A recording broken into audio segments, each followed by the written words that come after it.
નમસ્કાર તમામ મિત્રોને સ્વાગત છે આપણી યુટ્યુબ ચેનલ સ્ટોક એનાલિસિસમાં. રોકાણકારો માટે મોટા સમાચાર. પીએમ મોદીએ શેર બજાર માટે આપ્યા મહત્ત્વના સંકેત. આ પણ જોઈશું અને આપણે બીજા 3 શેર પણ જોઈશું. તો પહેલાં જોઈએ તો વડાપ્રધાન નરેન્દ્ર મોદીએ શેર બજારને લઈને મોટા સંકેતો આપ્યા છે. તાજેતરના એક ઇન્ટરવ્યૂ દરમિયાન તેમણે કહ્યું કે પરિણામો બાદ શેર બજારમાં ઝડપી ઉછાળો જોવા મળશે. આ પહેલાં કેન્દ્રીય ગૃહમંત્રી અમિત શાહે પણ પરિણામો બાદ શેર બજારમાં તેજીની સંભાવના વ્યક્ત કરી હતી. લોકસભા ચૂંટણી 2024ના 5મા તબક્કાનું મતદાન સોમવારે પણ ચાલુ છે, જે 4 જૂને મતગણતરી થશે. એનડીટીવી સાથે વાત કરતાં પીએમ મોદીએ કહ્યું કે દેશની પ્રતિષ્ઠા પણ વધી છે. તેમણે કહ્યું કે અમારી સરકારે મહત્તમ આર્થિક સુધારા કર્યા છે. ઉદ્યોગ સાહસિકતા તરફી નીતિઓ અર્થતંત્રને ભારે પ્રોત્સાહન આપે છે. અમે 25,000 રૂપિયાથી યાત્રા શરૂ કરી હતી અને 75,000 રૂપિયા સુધી પહોંચી ગયા છીએ. તેનાથી વિશ્વમાં આપણી પ્રતિષ્ઠા પણ વધે છે. પીએમએ દેશના નાગરિકોને જોખમ લેવાની ક્ષમતા વધારવા માટે પણ કહ્યું છે. તેમણે કહ્યું, બીજું, જેમ જેમ વધુ સામાન્ય નાગરિકો આ ક્ષેત્રમાં આવે છે, તે અર્થતંત્રને ભારે પ્રોત્સાહન આપે છે. હું ઈચ્છું છું કે દરેક નાગરિકના મનમાં જોખમ લેવાની ક્ષમતા વધે. આ ખૂબ જ મહત્વપૂર્ણ છે. તેમણે કહ્યું, જે દિવસે ચૂંટણી પરિણામ આવશે, તમે બધા જોશો કે તેમના પ્રોગ્રામરો ભારતના શેર બજારમાં થાકી જશે. આ દરમિયાન પીએમ મોદીએ હિન્દુસ્તાન એરોનોટિક્સ લિમિટેડનું ઉદાહરણ પણ આપ્યું હતું. તેમણે કહ્યું કે હાલ ઝડપથી વધી રહી છે અને તેણે રેકોર્ડ નફો કર્યો છે. આ અંગે તેમણે વિપક્ષ પર પણ નિશાન સાધ્યું હતું. તેમણે કહ્યું, વિચારો કે તેઓ કર્મચારીઓમાં ડર પેદા કરવાનો પ્રયાસ કરી રહ્યા હતા, પરંતુ જુઓ હાલ કેટલું સારું કરી રહ્યું છે. એનડીટીવી સાથે વાત કરતાં શાહે કહ્યું હતું કે શેર બજારમાં ઘટાડાને ચૂંટણી સાથે જોડવો જોઈએ નહીં, પરંતુ જો હજુ પણ આવી અફવા છે તો હું તમને 4 જૂન પહેલાં ખરીદવાનું સૂચન કરીશ. તે આગળ વધશે. સ્થિર સરકાર વિશે તેમણે કહ્યું, એટલે જ હું કહી રહ્યો છું કે અમે 400થી વધુ બેઠકો જીતવા જઈ રહ્યા છીએ અને સ્થિર મોદી સરકાર સત્તામાં આવશે. આવી સ્થિતિમાં શેર બજાર ચોક્કસપણે ઉપર જશે. હવે આપણે જે 3 શેર જોવાના છે, એમાં પહેલો શેર જોઈએ તો આ કંપની 200 પેસેન્જર કોચ બનાવવાનો ઓર્ડર મળ્યો. રાઇટ્સ રેલવે સંબંધિત કંપનીને બાંગ્લાદેશ તરફથી મોટો ઓર્ડર મળ્યો છે. આ ઓર્ડરના સમાચાર બાદ મંગળવારે શેરમાં રોકેટ જેવો ઉછાળો જોવા મળ્યો હતો. મંગળવારે સપ્તાહના પ્રથમ ટ્રેડિંગ દિવસે આ શેર 4% વધ્યા હતા અને ભાવ ₹756.90 પર પહોંચી ગયા હતા. ફેબ્રુઆરી 2024માં આ શેર ₹826.15ની 52 સપ્તાહની ઊંચી સપાટીએ પહોંચ્યો હતો. તમને જણાવી દઈએ કે સોમવારે ચૂંટણીના કારણે વેપાર બંધ રહ્યો હતો. અગાઉ શનિવારે ખાસ ટ્રેડિંગ થયું હતું. આ અંતર્ગત બજારો થોડા કલાકો માટે ખુલી રહી હતી.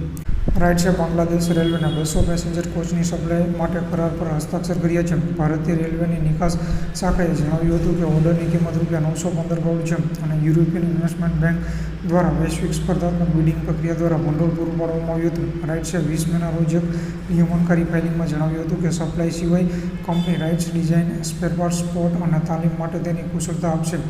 કોન્ટ્રાક્ટમાં 36 મહિનાના કમિશનિંગ સમયગાળા સાથેનો પુરવઠો છે. આ પછી 24 મહિનાની વોરંટી અવધિ હશે. આ પહેલીવાર નથી જ્યારે કંપનીએ બાંગ્લાદેશના ઇન્ફ્રા ડેવલપમેન્ટમાં યોગદાન આપ્યું હોય. અગાઉ કંપનીએ બાંગ્લાદેશ રેલવેને 120 પેસેન્જર કોચ, 36 લોકોમોટિવ્સ અને 10 મીટર ગેજ લોકોમોટિવ્સ સપ્લાય કર્યા હતા. બીજો શેર જોઈએ તો રોકાણકારોએ ₹51ના શેર પર ઉછાળો. ભાવ 14% વધ્યો. કંપની 3,000 કરોડનો ખર્ચ કરશે. મંગળવારે ટ્રેડિંગ દરમિયાન શિવ સિમેન્ટના શેર ફોકસમાં હતા. કંપનીનો શેર 14% જેટલો વધીને 51.25ની ઇન્ટ્રાડે હાઈ પર પહોંચ્યો હતો. કંપનીના શેરમાં વધારો એક સકારાત્મક સમાચાર બાદ આવ્યો છે.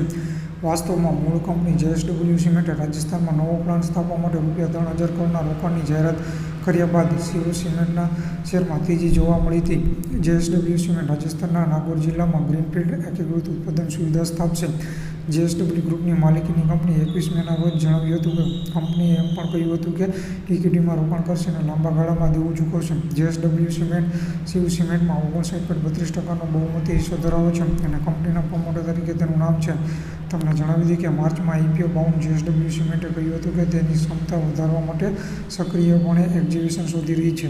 જ્યાં પણ અમે તકો જોશું, અમે તેમની સાથે જોડાઈશું. જેએસડબલ્યુ ગ્રુપના મેનેજિંગ ડિરેક્ટર અને ચેરમેન સજ્જન જિંદાલે 20 માર્ચે સેગની માલિકીની એમજી મોટર સાથેના જેવી લોન્ચની બાજુમાં મની કંટ્રોલે જણાવ્યું હતું કે જ્યારે પૂછવામાં આવ્યું કે શું જૂથ વિસ્તરણ કરશે તો હા, અમે છીએ.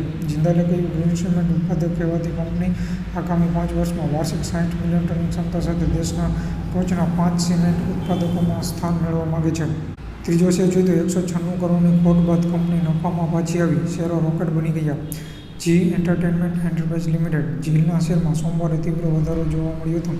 જી એન્ટરટેનમેન્ટ એન્ટરપ્રાઇઝનો શેર સોમવારે 5%થી વધુ વધીને ₹141.50 પર પહોંચ્યો હતો. શનિવારે 18 મેના રોજ ખાસ ટ્રેડિંગ સેશનમાં કંપનીનો શેર 4%થી વધુના વધારા સાથે ₹140.70 પર બંધ થયો હતો. જી એન્ટરટેઇનમેન્ટ એન્ટરપ્રાઇઝના શેરમાં ઉછાળો નફામાં પરત ફર્યા બાદ આવ્યો છે. કંપનીના શેરનું 52 સપ્તાહનું ઊંચું સ્તર ₹299.50 છે. તેજી સમયે કંપનીના શેરનું 52 સપ્તાહનું નીચલું સ્તર ₹129.40 છે. જી એન્ટરટેઇનમેન્ટ એન્ટરપ્રાઇઝ લિમિટેડ માર્ચ 2024 ક્વાર્ટરમાં નફામાં પાછી આવી છે. કંપનીએ માર્ચ 2024 ક્વાર્ટરમાં ₹13 કરોડનો નફો કર્યો છે. જી એન્ટરટેઇનમેન્ટ એન્ટરપ્રાઇઝે એક વર્ષ અગાઉના સમાન સમયગાળામાં ₹196 કરોડની ખોટ નોંધાવી હતી. જોકે નાણાકીય વર્ષ 2024ના ત્રીજા ક્વાર્ટરમાં જી એન્ટરટેઇનમેન્ટ એન્ટરપ્રાઇઝનો નફો ₹58.5 કરોડ હતો. માર્ચ 2024 ક્વાર્ટરમાં કંપનીની કુલ આવક ₹2185 કરોડ હતી, જે એક વર્ષ અગાઉના સમાન સમયગાળામાં ₹2126 કરોડ હતી. માર્ચ 2024 ક્વાર્ટરમાં કંપનીની જાહેરાતની આવક ₹1110 કરોડ રહી હતી, જે એક વર્ષ અગાઉના સમાન સમયગાળામાં ₹1006 કરોડ હતી. જી એન્ટરટેઇનમેન્ટ એન્ટરપ્રાઇઝ લિમિટેડના શેરમાં એક વર્ષમાં અત્યાર સુધીમાં 48% ઘટાડો જોવા મળ્યો છે. આ વર્ષે 1 જાન્યુઆરી 2024ના રોજ કંપનીના શેર ₹285 પર હતા. 21 મે 2024ના રોજ જી એન્ટરટેઇનમેન્ટ એન્ટરપ્રાઇઝના શેર ₹148.50 પર પહોંચી ગયા છે. છેલ્લા 6 મહિનામાં જી એન્ટરટેઇનમેન્ટના શેરમાં 41%નો ઘટાડો થયો છે. 21 નવેમ્બર 2023ના રોજ કંપનીના શેર ₹251.65 પર હતા, જે 21 મે 2024ના રોજ ₹148.50 પર પહોંચી ગયા હતા. જી એન્ટરટેઇનમેન્ટ એન્ટરપ્રાઇઝ લિમિટેડના શેરનું 52 સપ્તાહનું ઊંચું સ્તર ₹299.50 છે. તે જ સમયે કંપનીના શેરનું 52 સપ્તાહનું નીચલું સ્તર ₹129.40 છે. તો આ શેર પર તમે નજર રાખી શકો છો. તો આજના વિડીયોમાં આટલું જ. જય હિન્દ, જય ભારત.